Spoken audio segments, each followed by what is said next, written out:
বর্তমান সময়ে সদ্য গঠিত অন্তর্বর্তীকালীন সরকারে প্রধান উপদেষ্টা ও নোবেল বিজয়ী অর্থনীতিবিদ ডক্টর মোহাম্মদ ইউনূসকে দুই চোখে সহ্য করতে পারে না শেখ হাসিনা। ক্ষমতায় থাকাকালীন সময়ে ডক্টর ইউনূসকে নিয়ে বিভিন্ন রকম কুরুচিপূর্ণ মন্তব্য করাটা ছিল শেখ হাসিনার কাছে ডাল ভাতের মতো। এমন বিশ্বনন্দিত একজন মানুষকে কি বলেছিলেন তিনি?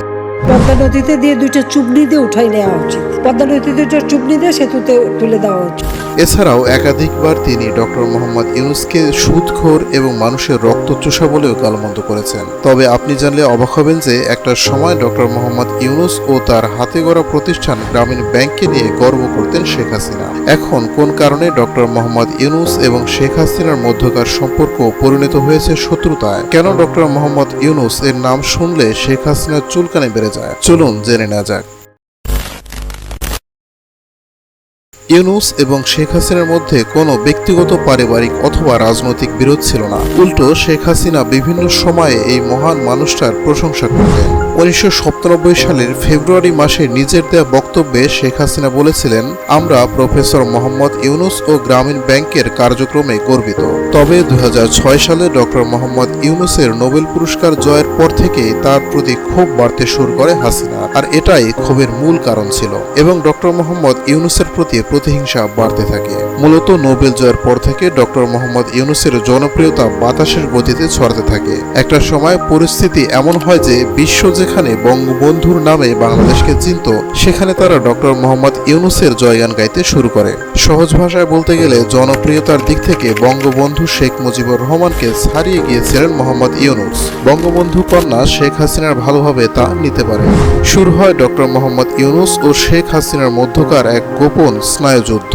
সেই স্নায়ুযুদ্ধ চূড়ান্ত রূপ ধারণ করে যখন নোবেল পাওয়ার 5 মাস পরেই ডক্টর মোহাম্মদ ইউনূস নিজের একটি রাজনৈতিক দল গঠন করার ঘোষণা দেন। সেই সময় থেকে সেনা সমর্থিত তত্ত্বাবধায়ক সরকারের শাসন চলছিল।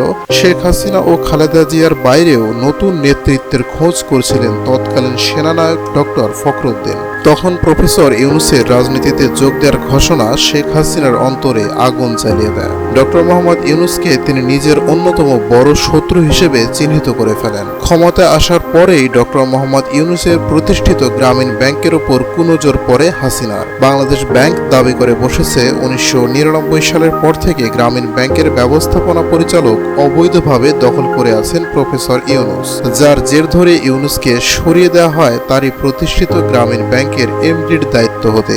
তবে নোবেল বিজয়ী এমন অর্থনীতিবিদ এর বিরুদ্ধে এমন ষড়যন্ত্র মেনে নিতে পারেনি বিশ্বের বড় বড় দেশগুলো। যুক্তরাষ্ট্রের তৎকালীন পররাষ্ট্রমন্ত্রী হিলারি ক্লিন্টন একাধিকবার শেখ হাসিনাকে কল দিয়ে ডক্টর মোহাম্মদ ইউনূসের ব্যাপারে কথা বলতে চেয়েছিলেন, তবে শেখ হাসিনা তা পাত্তাই দেয়নি। তাছাড়া তৎকালীন ব্রিটিশ প্রধানমন্ত্রী টনি ব্লেয়ারের স্ত্রী শেখ হাসিনাকে ফোন করেছিলেন ডক্টর ইউনূসকে তার প্রাপ্য সম্মান ফিরিয়ে দেওয়ার জন্য। এভাবে গোটা বিশ্বের শত শত গণ্যমান্য ব্যক্তিরা প্রফেসর ইউনূসের পাশে দাঁড়িয়েছিলেন। তবে ফ্যাসিস্ট হাসিনা ও তার রাজনৈতিক সিদ্ধান্তে অটল থাকেন। তিনি অভিযোগ করেন সেই গ্রামীণ ব্যাংকের পদ থেকে সরিয়ে দেওয়ার কারণেই নাকি পদ্মা সেতুর জন্য অর্থায়ন বন্ধ করে দিয়েছিল বিশ্ব ব্যাংক। এরপর শেখ হাসিনা রোষানলে পড়ে একের পর এক হাস্যকর ও মিথ্যা মামলায় জড়িয়ে যায় ডক্টর মোহাম্মদ ইউনূসের নাম। যে মানুষটি বাংলাদেশের নাম উঁচু করে মেলে ধরেছেন গোটা বিশ্বের কাছে, সেই মানুষটিকে তাড়িয়ে দেওয়া হয় দেশ থেকে। তবে ডক্টর ইউনূসকে ঘিরে রাজ্যের ষড়যন্ত্র করার পরও হাসিনা তার চুলও পর্যন্ত বাঁকা করতে পারেনি। আজ প্রফেসর ইউনূসকে দেশের অপামর জনতা শ্রদ্ধার সহিত দেশে ফিরিয়ে এনে দেশ পুনর্গঠনের দায়িত্ব তার হাতে তুলে দিয়েছেন।